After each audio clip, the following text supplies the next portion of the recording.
Hello everyone, this is the Gridiron Review, and this is our NFC North offseason preview. Starting off with the Chicago Bears, a team that made a massive trade this week already, giving up the number one pick, getting two firsts, 2 seconds, and DJ Moore, solving a massive problem for the team, which was where are they going to get a number one?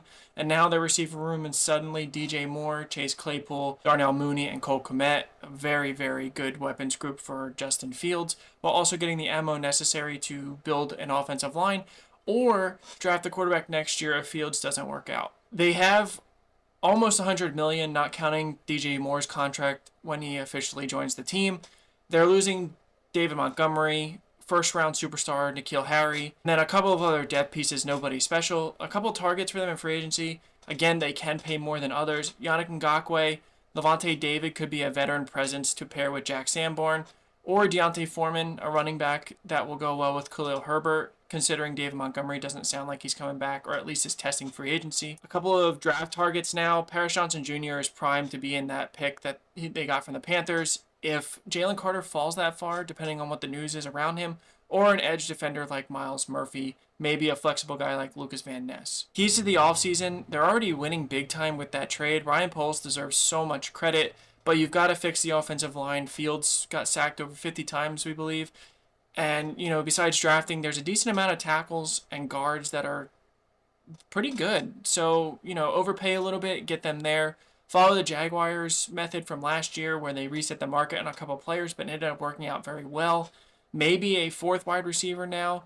Again, you need a running back, but this is a really good free agency class. So you don't overpay. Or you could take one in like the third round. The defense, specifically the pass rush, is a pretty big problem, and that won't get solved overnight. But again, all this money, there's players you can use to fix it. Someone like Marcus Davenport, who's still young. Or, again, the draft, if you don't want to take an offensive lineman, even though you should, the Bears are set up really well this season. The Green Bay Packers sound like they're on the verge of trading away Aaron Rodgers, thus starting the Jordan Love era. If this is the case, we assume they'll have at least two firsts this year to fix the team around him and finally draft some offensive weapons in the first round. Wouldn't that be hilarious? They are losing guys like Randall Cobb, Al Lazard, Robert Tonyan, Jaron Reed, Chris Barnes, and Adrian Amos. A couple of free agent targets, Juju Smith-Schuster, Jabril Peppers, and Ronnie Harrison to fix the safeties. Some first round targets, Zay Flowers would fit so well with Christian Watson and Romeo Dubes. Quentin Johnson is very similar to Watson, but who cares? He would be another option if Zay Flowers is gone.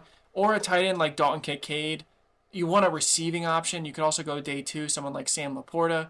And if they decide to go defense, even though we wouldn't, Brian Bresee could be a tackle and hybrid that would be way better than Devontae Wyatt and fill the void left by Jaron Reed and Dean Lowry. Keys to the offseason, trade Rodgers. Stop dealing with the headache. We know he's MVP 2 years in a row before the last season, but it's just not worth it dealing with this every season. We would have probably not signed him to the extension that they did, but get what you can get for him. If it's a first, that's great. And then embrace Jordan Love. Build around him. Make sure he's comfortable. He's shown flashes of growing, and maybe you'll have another Pro Bowl quarterback for the next 10 seasons. Otherwise, you've got to help patch up the defense, add another weapon on offense, and the Packers should be in the fight for at least a wild card again. But time will tell. It kind of all rests on Jordan Love. The Detroit Lions were so close to making the playoffs last year. They had, we believe, the third ranked offense, yet still missed it barely.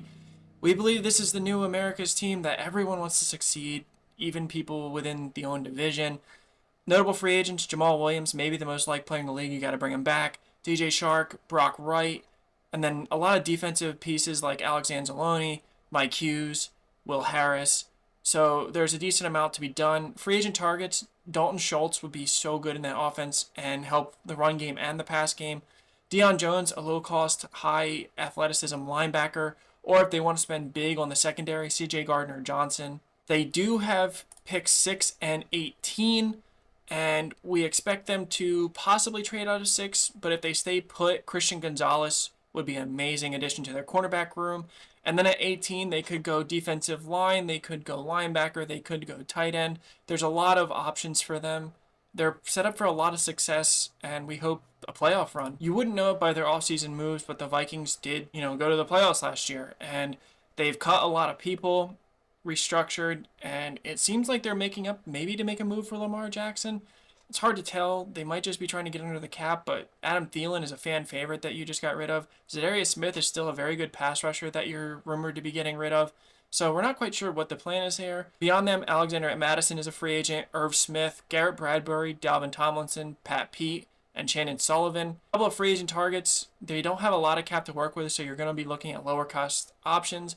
Morgan Fox and Bryce Callahan. Some draft fits. They need receivers now next to Osborne and Jay Jettas. Jalen Hyatt adds a different dimension that they don't have.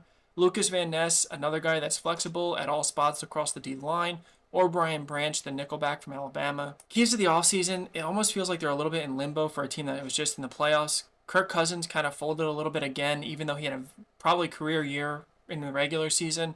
This team can win games, but I think one thing to consider is if you're just going to be regular season winners and you get to the playoffs, what's the point? So maybe they're making a move for Lamar Jackson. Maybe they're just clearing up cap to make some changes next year because Kirk is still under contract.